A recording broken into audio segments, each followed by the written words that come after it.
Hey, college football fans, welcome back.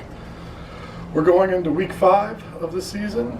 Games actually start tomorrow night, Thursday, Friday, and Saturday. So pay attention to your listings. I wanted to give you something to think about like I did last week, and that's about the ratings and who's undefeated, who's rated, and who's not. This morning on First Take and in various articles, I saw lots of talk about we're down to 21 undefeated teams. Obviously, a lot of them are in the AP Top 25, and in truth, 1 through 5 are all undefeated. But I thought I'd take a look at the bottom half of the undefeated table, see where they were, and ask myself, why aren't they rated? I think the answer comes down to it's a lot of reputation, it's a lot of money, and it's a lot of classical programs. It's further evidence why we need a real college football playoff system, and we need to get rid of rankings that are based upon predictions and start having ratings that are based upon what they actually do on the field. I guarantee you, if teams were rated based upon the way they actually played and the opponents that they played, the athletic directors would start scheduling real interconference play as opposed to all of these warm-up games that basically lead us with the top 5, in some cases, not playing anybody of significance. So let's go take a look at the data and see where we land. All right, here's what we have here is a list of the top 5 teams in the AP that are all undefeated, and then using the ranking system as given down below from this website, the remaining last 5 teams that are undefeated and where they fall within the ranking system. I will note there is a small discrepancy between some of the top 5 teams and that rating system below, but we'll use it for what it is. It's meant for comparative purposes nonetheless. All right, so what you can see here is each of these represents one of these teams and their schedule. This is the average of the opponent's ranks that they've had. These are the opponents, where they played, if they were FCS, and the margin of victory. There were no losses in any of these. We're all talking about undefeated teams at this point in time. So some of the easier ones that we can figure out as we try to line these up. We know Georgia had a blowout victory over Oregon. So let's put that one in there, right? Alabama, we know they had a 1-point victory over Texas. All right, we've talked a lot about that. Ohio State, their most notable thing was they played Notre Dame in the first week. So let's move that one in since that was the only Notre Dame competition. There. All right. The other one that I think isn't too tough if you were watching TV last week was Clemson played Wake Forest. So let's move that one in there. We know that that's where this would line up. All right, well, that leaves us with Coastal Carolina, TCU, UCLA, James Madison, and Syracuse and Michigan remaining. All right, there's nothing that stands out in any of these schedules unless you're a diehard fan of one of them. You can see the average scores continue across the spread from 62 to 105. Let's just start from the bottom. Coastal Carolina. All right, it had the lowest ranking out of the group. Maybe that makes sense with their number 67. Maybe not. I'm not really convinced of that yet. But let's continue. TCU. They're in 7th place, having beat Colorado, SMU, and Tarleton State. All right. Next, UCLA.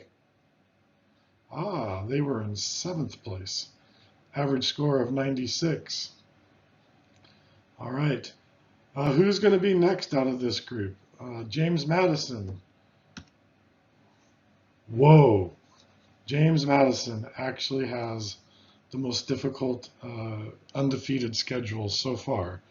Now, I will say this bye probably helps to up their average. In other words, they're only averaging 3 scores as opposed to 4, with Appalachian State being ranked at 33rd.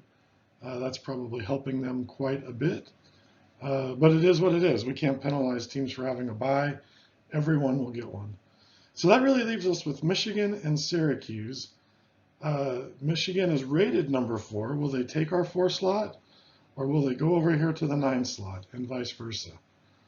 Let's see. Wow. Syracuse, fourth best undefeated schedule in the country. Michigan, no surprise. I've been calling them out for a long time. And this is why I say we need a ranking system that looks at what the teams are playing and how they're playing it. Frankly, I think based on how they played, you could easily swap these. Additionally, frankly, there are a lot of teams with a lot more competitive schedule, both in the top 25 and out of the top 25, that line up here. So when they start talking about 21 undefeated teams, who cares, right? I want to see who they're playing, and it's just not happening. As another editorial note, draw attention to James Madison. This is their first year as an FBS program. They were a very, very successful FCS program over the last few years, but this is their first year in. Let's continue to see how they do. All right, I've got another view of this, and we talk about undefeated, overranked, underranked. I want to show you one more slide. All right, so now we've looked at the undefeateds and kind of where they all look, and we can see that their ratings and rankings are just all over the map. Let's look at the top 25 and try to get some understanding of what's going on here. I'll turn on my laser pointer. You can see here, working my way up the y-axis is my resume ranking system. It's defined by, whether you won or lost, the quality of the opponent that you played, the margin of victory, whether you played home or away. I take all those things into account, and I give each team up to 100 points depending on the outcome of the game and how that worked out. Along the x-axis is basically just the AP ranking. And if I drew this red line here, this would basically be parity between the resume ranking and the AP rank. So we would go along here.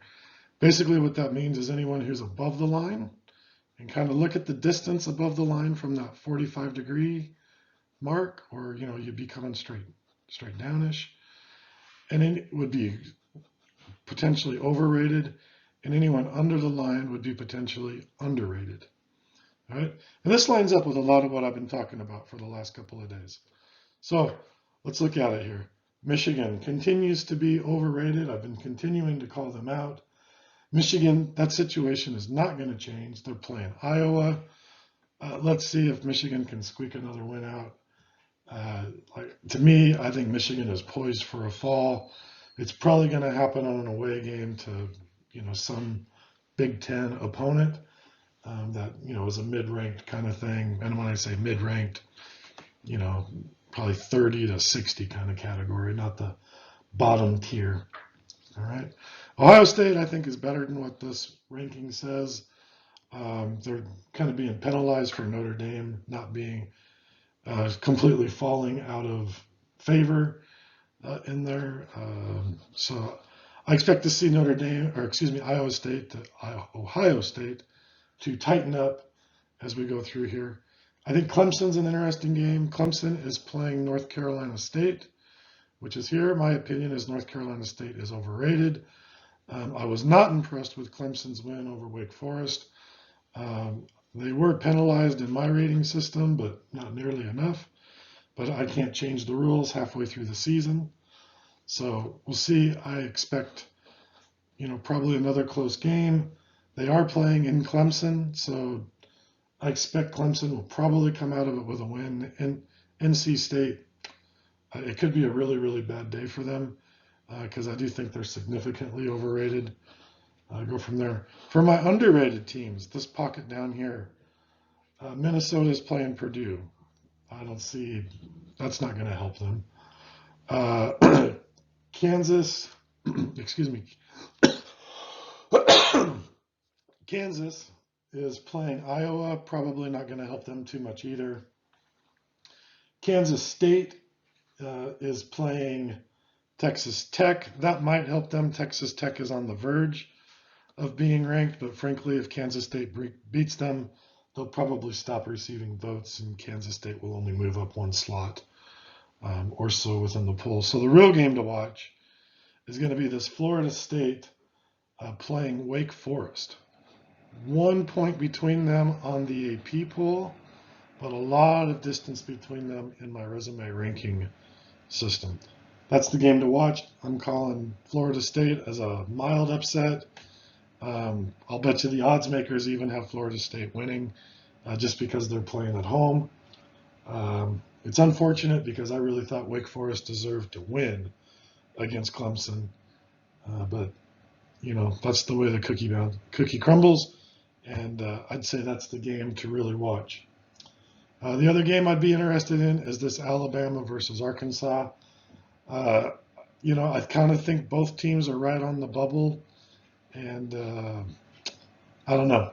I guess deep in my heart, I kind of hope Arkansas wins, just because I've been so against Alabama ever since that unimpressive Texas win. So I'd like to see that equal out in my mind.